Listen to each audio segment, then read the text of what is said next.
श्री सद्गुरुदेव भगवान की जय। परम प्रभु श्री रामलाल जी महाराज की जय। योगीराज अनंत स्वामी श्री चंद्र मोहन जी महाराज की जय। योगीराज श्री देवेंद्र जी ब्रह्मचारी की जय। श्री सदाशिव भगवान की जय। श्री वृंदावन बिहारी लाल की जय। शंकर भगवान की जय। ओम श्री पुराण पुरुषोत्तमाय नमः। श्री गणेशाय नमः। श्री शिव महापुराण रुद्र संहिता द्वितीय खंड। सती की तपस्या से संतुष्ट देवताओं का कैलाश में जाकर के भगवान शिव का स्तवन करना। ब्रह्मा जी कहते हैं, नारद, एक दिन मैंने तुम्हारे साथ जाकर पिता के पास खड़ी हुई सती को देखा। वह तीनों लोकों की सारभूता सुंदरी थी। उसके पिता ने मुझे नमस्कार करके तुम्हारा भी सत्कार किया। यह देख लोक लीला का अनुसरण करने वाली सती ने भक्ति और प्रसन्नता के साथ मुझको और तुम्हें भी प्रणाम किया। नारद, तदनंतर सती की ओर देखते हुए हम और तुम दक्ष के दिए हुए शुभ आसन पर बैठ गए। तत्पश्चात मैंने उस विनयशीला बालिका से कहा, सती, जो केवल तुम्हें ही चाहते हैं और तुम्हारे मन में भी एकमात्र जिनकी ही कामना है, उन्हीं सर्वज्ञ जगदीश्वर महादेव जी को तुम पति रूप में प्राप्त करो। शुभे, जो तुम्हारे सिवा दूसरी किसी स्त्री को पत्नी रूप में न तो ग्रहण कर सके हैं, न करते हैं और न भविष्य में ही ग्रहण करेंगे, वे ही भगवान शिव तुम्हारे पति हों। वे ही तुम्हारे योग्य हैं, दूसरे के नहीं। नारद, सती से ऐसा कहकर के मैं दक्ष के घर में देर तक ठहरा रहा। फिर उनसे विदा लेकर के मैं और तुम दोनों अपने अपने स्थान को चले आए। मेरी बात को सुन करके दक्ष को बड़ी प्रसन्नता हुई। उनकी सारी मानसिक चिंता दूर हो गई और उन्होंने अपनी पुत्री को परमेश्वरी समझ करके गोद में उठा लिया।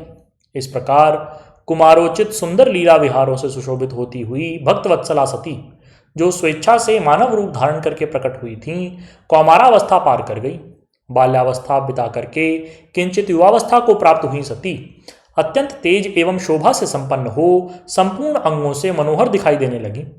लोकेश दक्ष ने देखा कि सती के शरीर में युवावस्था के लक्षण प्रकट होने लगे हैं। तब उनके मन में चिंता हुई कि मैं महादेव जी के साथ इनका विवाह कैसे करूं। सती स्वयं भी महादेव जी को पाने की प्रतिदिन अभिलाषा रखती थी। अतः पिता के मनोभाव को समझ करके वे माता के निकट गई। विशाल बुद्धि वाली सती रूपिणी परमेश्वरी शिवा ने अपनी माता वीरणी से भगवान शंकर की प्रसन्नता के निमित्त तपस्या करने के लिए आज्ञा मांगी।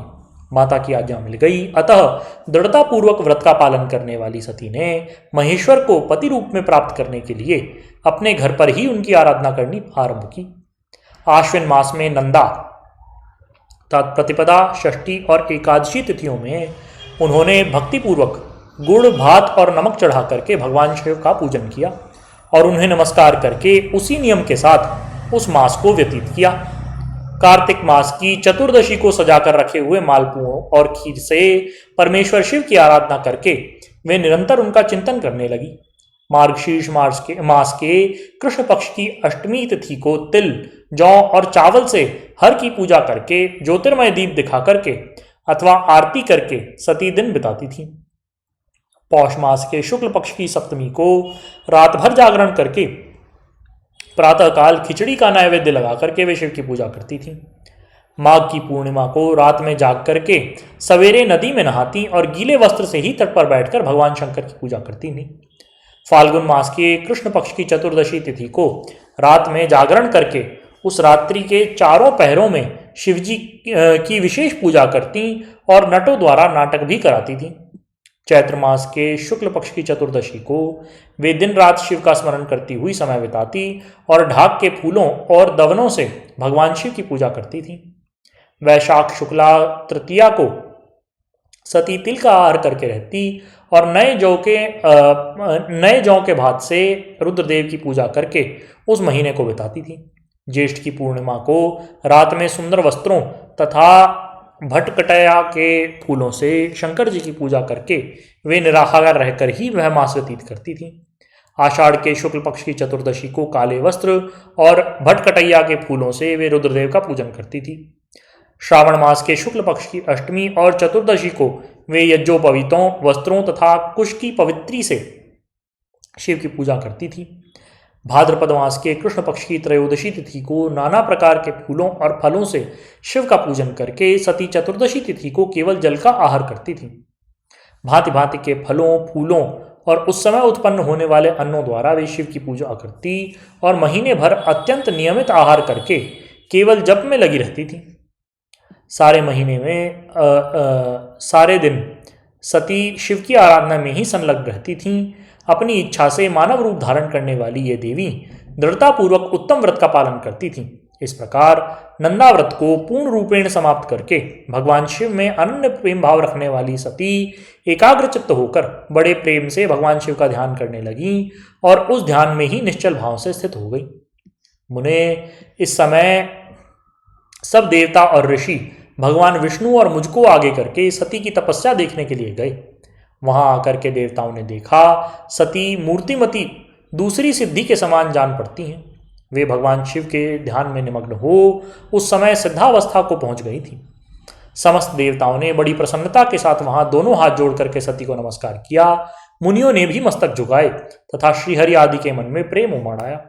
श्री विष्णु आदि सब देवता और मुनि आश्चर्यचकित होकर के सती देवी की तपस्या की भूरी भूरी प्रशंसा करने लगे। फिर देवी को प्रणाम करके वे देवता और मुनि तुरंत ही गिरिश्रेष्ठ कैलाश को गए, जो भगवान श्री शिव का प्रिय धाम है।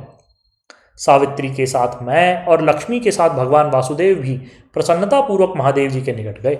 वहां जाकर भगवान शिव को देखते ही बड़े वेग से प्रणाम करके सब देवताओं ने दोनों हाथों द्वारा विनीत भाव से नाना प्रकार के स्तोत्रों द्वारा उनकी स्तुति करके अंत में कहा कि प्रभो, आपकी सत्व रज और तम नाम की जो 3 शक्तियां हैं, उनके राग आदि वेग असह्य हैं। वेद त्रयी अथवा लोक त्रयी आपका स्वरूप है। आप शरणागतों के पालक हैं तथा आपकी शक्ति बहुत बड़ी है, उसकी कहीं कोई सीमा नहीं। आपको नमस्कार है। दुर्गापते, जिनकी इंद्रियां दुष्ट हैं, वश में नहीं हो पाती, उनके लिए आपकी प्राप्ति का कोई मार्ग सुलभ नहीं। आप सदा भक्तों के उद्धार में तत्पर रहते हैं। आपका तेज छिपा हुआ है। आपको नमस्कार है। आपकी माया शक्ति रूपा जो अहम बुद्धि है, उससे आत्मा का स्वरूप ढक गया है। अतएव यह मूढ़ बुद्धि जीव अपने स्वरूप को नहीं जान पाता। आपकी महिमा का पार पाना अत्यंत कठिन ही नहीं, सर्वथा असंभव सा ही है। हम आप महाप्रभु को मस्तक झुकाते हैं। ब्रह्मा जी कहते हैं, हे नारद, इस प्रकार महादेव जी की स्तुति करके श्री विष्णु आदि सब देवता उत्तम भक्ति से मस्तक झुकाए प्रभु शिव के आगे चुपचाप खड़े हो गए। ब्रह्मा जी का रुद्रदेव से सती के साथ विवाह करने का अनुरोध, श्री विष्णु द्वारा अनुमोदन और श्री रुद्र की इसके लिए स्वीकृति। ब्रह्मा जी कहते हैं, श्री विष्णु आदि देवताओं द्वारा की हुई उस स्तुति को सुनकर के सबकी उत्पत्ति के हेतुभूत भगवान शंकर बड़े प्रसन्न हुए और जोर जोर से हंसने लगे। मुझ ब्रह्मा और विष्णु को अपनी अपनी पत्नी के साथ आया देख करके महादेव जी हम लोगों से यथोचित वार्तालाप करके हमारे आगमन का कारण पूछने लगे। रुद्र बोले, हे हरे, हे विधे तथा हे देवताओं और महर्षियों, आज निर्भय होकर के यहाँ अपने आने का ठीक ठीक कारण बताइए।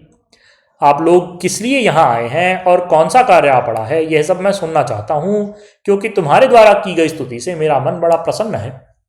मुने, महादेव जी के इस प्रकार पूछने पर भगवान विष्णु की आज्ञा से मैंने वार्तालाप आरंभ किया। मुझ ब्रह्मा ने कहा, हे देवों के देव महादेव, करुणा सागर प्रभो, हम दोनों इन देवताओं और ऋषियों के साथ जिस उद्देश्य से यहाँ आए हैं उसे सुनिए। हे वृषभध्वज, विशेषता आपके ही लिए हमारा यहाँ आगमन हुआ है, क्योंकि हम तीनों सहार्थी हैं। सृष्टि चक्र के संचालन रूप प्रयोजन की सिद्धि के लिए एक दूसरे के सहायक हैं। सहार्थी को सदा परस्पर यथा योग्य सहयोग करना चाहिए, अन्यथा यह जगत टिक नहीं सकता। महेश्वर, कुछ ऐसे असुर उत्पन्न होंगे जो मेरे हाथ से मारे जाएंगे, कुछ भगवान विष्णु के और कुछ आपके हाथों नष्ट होंगे। महाप्रभु, कुछ असुर ऐसे होंगे जो आपके वीर से उत्पन्न हुए पुत्र के हाथों से ही मारे जा सकते हैं। प्रभु, कभी कोई विरले ही असुर ऐसे होंगे जो माया के हाथों द्वारा वध को प्राप्त होंगे। आप भगवान शंकर की कृपा से ही देवताओं को सदा उत्तम सुख प्राप्त होगा। घोर असुरों का विनाश करके आप जगत को सदा स्वस्थ और अभय प्रदान करेंगे, स्वास्थ्य और अभय प्रदान करेंगे। अथवा यह भी संभव है कि आपके हाथ से कोई भी असुर ना मारे जाएं, क्योंकि आप सदा योगयुक्त रहते हुए राग द्वेष से रहित रहते हैं तथा एकमात्र दया करने में ही लगे रहते हैं। ईश, यदि वे असुर भी आराधित हों, आपकी दया से अनुग्रहित होते रहें, तो सृष्टि और पालन का कार्य कैसे चल सकता है। अतः वृषभध्वज, आपको प्रतिदिन सृष्टि आदि के उपयुक्त कार्य करने के लिए उद्यत रहना चाहिए। यदि सृष्टि, पालन और संहार रूप कर्म न करने हों, तब तो हमने माया से जो भिन्न भिन्न शरीर धारण किए हैं उनकी कोई उपयोगिता अथवा औचित्य ही नहीं। वास्तव में हम तीनों तो एक ही हैं, कार्य के भेद से भिन्न भिन्न देह धारण करके स्थित हैं। यदि कार्य भेद सिद्ध न हो तब तो हमारे रूप भेद का कोई प्रयोजन ही नहीं। देव एक ही परमात्मा महेश्वर 3 स्वरूपों में अभिव्यक्त हुए हैं। इस रूप भेद में उनकी अपनी माया ही कारण है। वास्तव में तो प्रभु स्वतंत्र हैं। वे लीला के उद्देश्य से ही ये सृष्टि आदि कार्य करते हैं। भगवान श्री हरि उनके बाएं अंग से प्रकट हुए हैं, मैं ब्रह्मा उनके दाएं अंग से प्रकट हुआ हूँ, तथा आप रुद्रदेव उन सदाशिव के हृदय से आविर्भूत हुए हैं। अतः आप ही शिव के पूर्ण रूप हैं।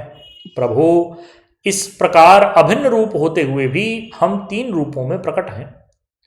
सनातन देव, हम तीनों उन्हीं भगवान सदाशिव और शिवा के पुत्र हैं।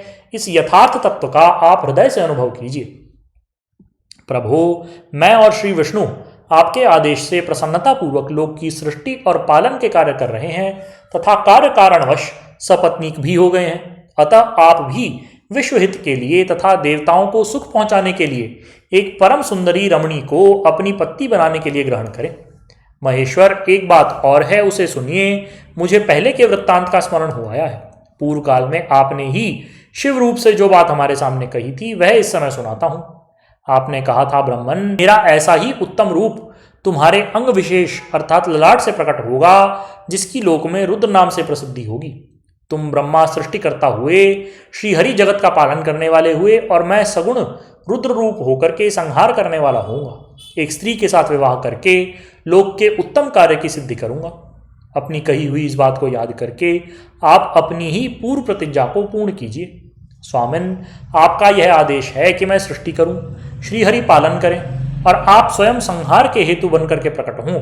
सो आप साक्षात शिव ही संहारकर्ता के रूप में प्रकट हुए हैं। आपके बिना हम दोनों अपना अपना कार्य करने में समर्थ नहीं हैं। अतः आप एक ऐसी कामिनी को स्वीकार करें जो लोकहित के कार्य में तत्पर रहे। शंभो, जैसे लक्ष्मी भगवान श्री विष्णु की और सावित्री मेरी सहधर्मणी हैं, उसी प्रकार आप इस समय अपनी जीवन सहचरी प्राण वल्लभा को ग्रहण करें। मेरी यह बात सुनकर के लोकेश्वर महादेव जी के मुख पर मुस्कुराहट दौड़ गई। वह श्री हरि के सामने मुझे इस प्रकार बोले। ईश्वर ने कहा, ब्राह्मण, हरे, तुम दोनों मुझे सदा अत्यंत ही प्रिय हो। तुम लोगों को देखकर मुझे बड़ा आनंद मिलता है। तुम लोग समस्त देवताओं में श्रेष्ठ तथा त्रिलोकी के स्वामी हो। लोकहित के कार्य में मन लगाए रहने वाले तुम दोनों का वचन मेरी दृष्टि में अत्यंत गौरवपूर्ण है। किंतु हे सुरश्रेष्ठ गण, मेरे लिए विवाह करना उचित नहीं होगा, क्योंकि मैं तपस्या में संलग्न रह करके सदा संसार से विरक्त ही रहता हूँ और योगी के रूप में ही मेरी प्रसिद्धि है। जो निवृत्ति के सुंदर मार्ग पर स्थित है, अपने आत्मा में ही रमण करता और आनंद मानता है, निरंजन अर्थात माया से निर्लिप्त है, जिसका शरीर अवधूत अर्थात दिगंबर है, जो ज्ञानी आत्मदर्शी और कामना से शून्य है, जिसके मन में कोई विकार नहीं है, जो भोगों से दूर रहता है तथा जो सदा अपवित्र और अमंगल वेशधारी है, उसे संसार में कामिनी से क्या प्रयोजन है, यह इस समय मुझे बताओ तो सही। मुझे तो सदा केवल योग में लगे रहने पर ही आनंद आता है। ज्ञानहीन पुरुष ही योग को छोड़ करके भोग को महत्व देते हैं। संसार में विवाह करना पराये बंधन में बंधना है। इसे बहुत बड़ा बंधन समझना चाहिए। इसलिए मैं सत्य कहता हूं, विवाह के लिए मेरे मन में थोड़ी सी भी अभिरुचि नहीं। आत्मा ही अपना उत्तम अर्थ या स्वार्थ है। उसका भलीभांति चिंतन करने के कारण मेरी लौकिक स्वार्थ में प्रवृत्ति नहीं होती। तथापि जगत के हित के लिए तुमने जो कुछ कहा है उसे करूंगा। तुम्हारे वचन को गरिष्ठ मान करके अथवा अपनी कही हुई बात को पूर्ण करने के लिए मैं अवश्य विवाह करूंगा, क्योंकि मैं सदा भक्तों के वश में रहता हूं। परंतु मैं जैसी नारी को प्रिय पत्नी के रूप में ग्रहण करूंगा और जैसी शर्त के साथ करूंगा उसे सुनो। हरे ब्राह्मण, मैं जो कुछ कहता हूं वह सर्वथा उचित है। जो नारी मेरे तेज को विभागपूर्वक ग्रहण कर सकेगी, जो योगिनी तथा इच्छानुसार रूप धारण करने वाली हो, उसी को तुम पत्नी बनाने के लिए मुझे बताओ। जब मैं योग में तत्पर रहूं तब उसे भी योगिनी बनकर रहना होगा, और जब मैं कामासक्त हूं तो उसे भी कामिनी के रूप में ही मेरे पास रहना होगा। वेद वेत्ता विद्वान जिन्हें अविनाशी बतलाते हैं, उन ज्योति स्वरूप सनातन शिव का मैं सदा चिंतन करता हूं और करता रहूंगा। ब्राह्मण, उन सदाशिव के चिंतन में जब मैं न लगा हूं तभी उस भामिनी के साथ मैं समागम कर सकता हूँ। जो मेरे शिव चिंतन में विघ्न डालने वाली होगी वह जीवित नहीं रह सकती, उसे अपने जीवन से हाथ धोना पड़ेगा। तुम, विष्णु और मैं तीनों ही ब्रह्मस्वरूप शिव के अंशभूत हैं। अतः हे महाभागगण, हमारे लिए उनका निरंतर चिंतन करना ही उचित है। हे कमलासन, उनके चिंतन के लिए मैं बिना विवाह के भी रह लूंगा, किंतु उनका चिंतन छोड़ करके विवाह नहीं करूंगा। इसलिए तुम मुझे ऐसी पत्नी प्रदान करो जो सदा मेरे कर्म के अनुकूल चले। ब्राह्मण, उसमें भी मेरी एक और शर्त है, तुम उसे सुनो। यदि उस स्त्री का मुझ पर और मेरे वचन पर अविश्वास होगा तो मैं उसे त्याग दूंगा। उनकी यह बात सुनकर के मैंने और श्रीहरि ने मंद मुस्कान के साथ मन ही मन प्रसन्नता का अनुभव किया। फिर मैं विनम्र होकर के बोला, हे नाथ महेश्वर प्रभो, आपने जैसी नारी की खोज आरंभ की है वैसी ही स्त्री के विषय में आपको प्रसन्नता पूर्वक कहता हूं। साक्षात सदाशिव की धर्मपत्नी जो उमा हैं, वे ही जगत का कार्य सिद्ध करने के लिए भिन्न भिन्न रूप में प्रकट हुई हैं। प्रभो, सरस्वती और लक्ष्मी ये दो रूप धारण करके वे पहले ही यहाँ आ चुकी हैं। इनमें लक्ष्मी तो श्री विष्णु की प्राणवल्लभा हो गई और सरस्वती मेरी। अब हमारे लिए वे तीसरा रूप धारण करके प्रकट हुई हैं। प्रभो, लोकहित का कार्य करने की इच्छा वाली देवी शिवा दक्ष पुत्री के रूप में अवतीर्ण हुई हैं। उनका नाम सती है। सती ही ऐसी भार्या हो सकती हैं जो सदा आपके लिए हितकारिणी हो। हे देवेश्वर, महातेजस्विनी सती आपके लिए आपको पति रूप में प्राप्त करने के लिए दृढ़तापूर्वक कठोर व्रत का पालन करती हुई तपस्या कर रही हैं। महेश्वर, आप उन्हें वर देने के लिए जाइए, कृपा कीजिए और बड़ी प्रसन्नता के साथ उन्हें उनकी तपस्या के अनुरूप वर दे करके उनके साथ विवाह कीजिए। शंकर, भगवान विष्णु की, मेरी तथा इन संपूर्ण देवताओं की यही इच्छा है। आप अपनी शुभ दृष्टि से हमारी इस इच्छा को पूर्ण कीजिए, जिससे हम आदर पूर्वक इस उत्सव को देख सकें। ऐसा होने से तीनों लोकों में सुख देने वाला परम मंगल होगा और सबकी सारी चिंता मिट जाएगी, इसमें संशय नहीं। तदनंतर मेरी बात समाप्त होने पर लीला विग्रह धारण करने वाले भक्तवत्सल महेश्वर से मधुसूदन अच्युत ने इसी का समर्थन किया। तब भक्तवत्सल भगवान श्री शिव ने हंस करके कहा कि अच्छा, ऐसा ही होगा। उनके ऐसा कहने पर हम दोनों ने उनसे आज्ञा लेकर के अपनी पत्नी और देवताओं तथा मुनियों के साथ अत्यंत प्रसन्न होकर के अपने अभीष्ट स्थान को प्रस्थान किया। सती को शिव से वर की प्राप्ति तथा भगवान शिव का ब्रह्मा जी को दक्ष के पास भेजकर सती का वरण करना। ब्रह्मा जी कहते हैं, मुने, उधर सती ने आश्विन मास के शुक्ल पक्ष की अष्टमी तिथि को उपवास करके भक्तिभाव से सर्वेश्वर शिव का पूजन किया। इस प्रकार नंदाव्रत पूर्ण होने पर नवमी तिथि को दिन में ध्यानमग्न हुई उन सती जी को भगवान शिव ने प्रत्यक्ष दर्शन दिए। उनका श्री विग्रह सर्वांग सुंदर एवं गौरवर्ण का था। उनके 5 मुख थे और प्रत्येक मुख में 3-3 नेत्र थे। भाल देश में चंद्रमा शोभा दे रहा था।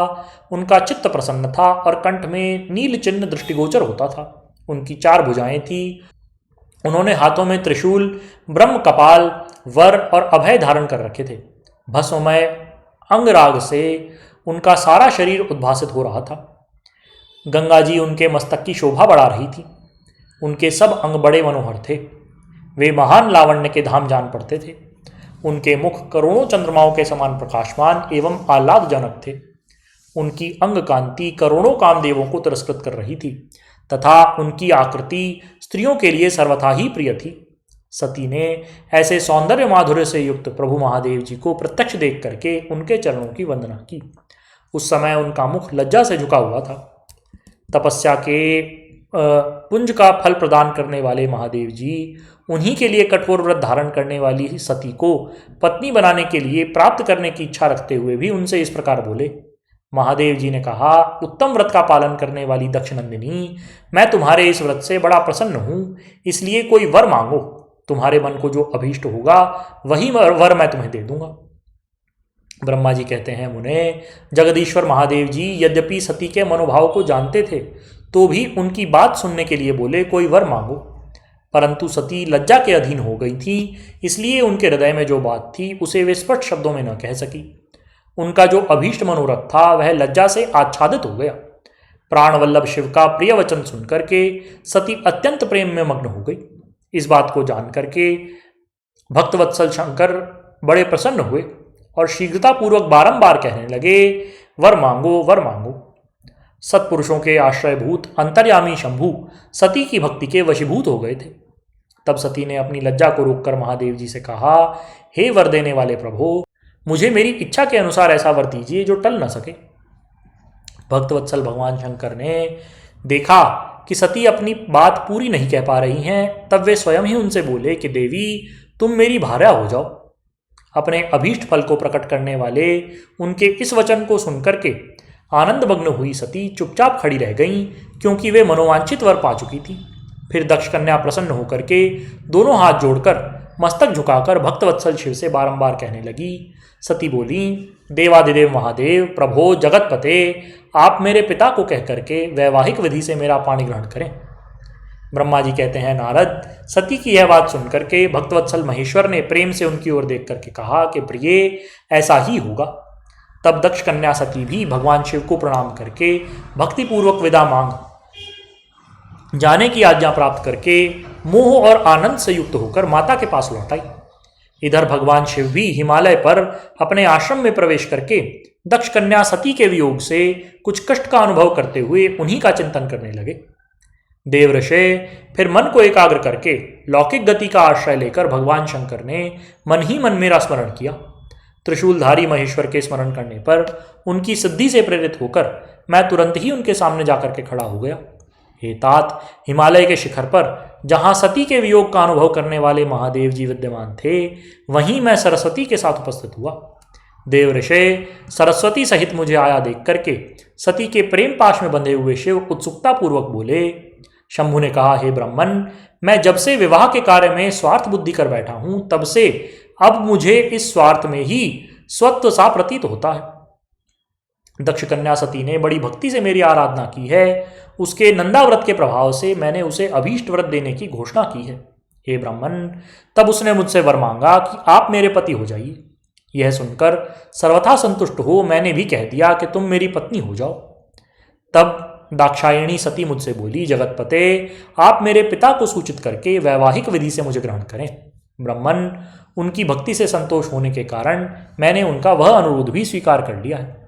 विधातः तब सती अपनी माता के घर चली गई और मैं यहाँ चला आया हूँ। इसलिए अब तुम मेरी आज्ञा से दक्ष के घर जाओ और ऐसा यत्न करो जिससे प्रजापति दक्ष शीघ्र ही मुझे अपनी कन्या का दान कर दें।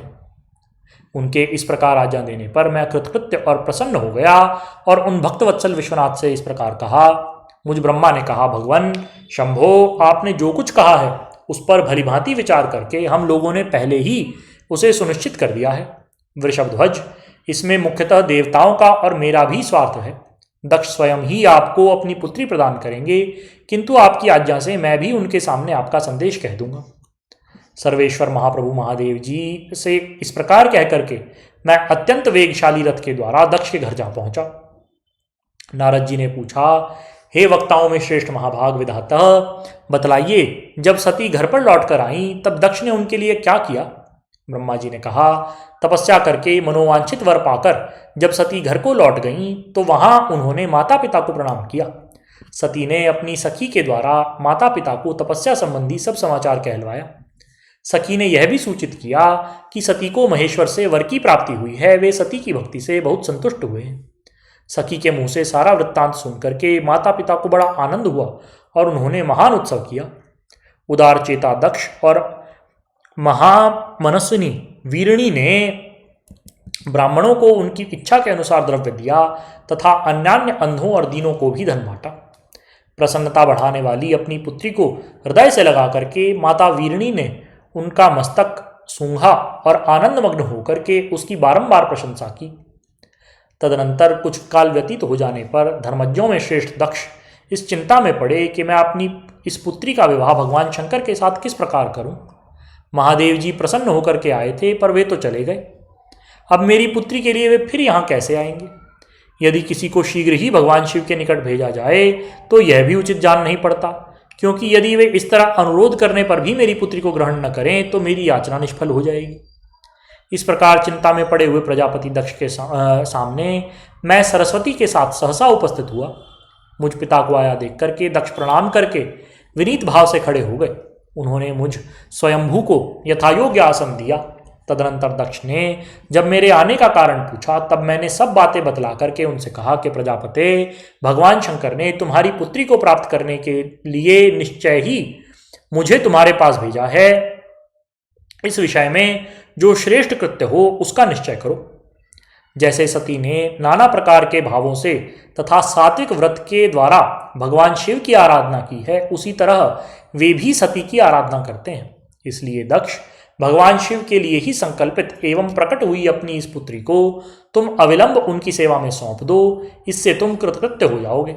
मैं नारद के साथ जाकर उन्हें तुम्हारे घर ले आऊंगा, फिर तुम उन्हीं के लिए उत्पन्न हुई अपनी इस पुत्री को उनके हाथ में दे दो। ब्रह्मा जी कहते हैं, नारद, यह मेरी बात सुनकर के मेरे पुत्र दक्ष को बड़ा हर्ष हुआ। वे अत्यंत प्रसन्न होकर बोले, पिताजी ऐसा ही होगा। मुने, तब मैं अत्यंत हर्षित होकर वहां से उस स्थान को लौटा जहां लोक कल्याण में तत्पर रहने वाले भगवान शिव बड़ी उत्सुकता से मेरी प्रतीक्षा कर रहे थे। नारद, मेरे लौट आने पर स्त्री और पुत्री सहित प्रजापति दक्ष भी पूर्ण काम हो गए। वे इतने संतुष्ट हुए मानो अमृत पीकर अघा गए। बोलिए श्री सद्गुरुदेव भगवान की जय।